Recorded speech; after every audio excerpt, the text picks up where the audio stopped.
Hi, I'm Kathy Casey and welcome to the Liquid Kitchen. Today I'm going to be making a barrel-aged cocktail. It's called JBT Blue. First off, I'm going to start with a whole bottle of Jim Beam. And I'm just going to premix this in a big pitcher. So I have a whole bottle. And then I'm going to add about 2 cups of red vermouth. All right.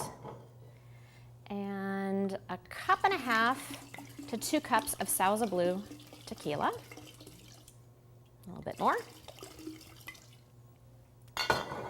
And then a cup and a half of O3, which is an orange liqueur. It's from Brazil. Splash more.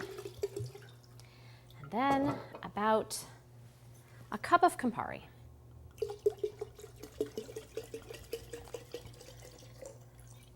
That looks about right. I'm going to give this a stir.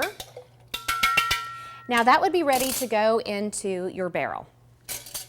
Barrel aging adds a really nice kind of spicy wood note to a cocktail.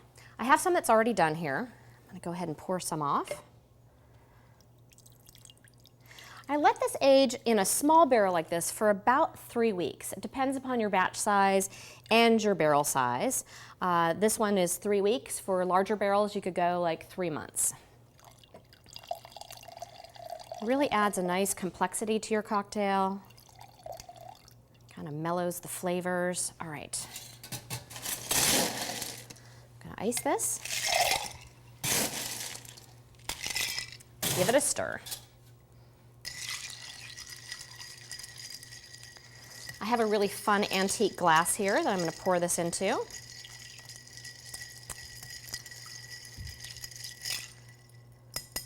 That looks great. All right, into our cocktail glass we go.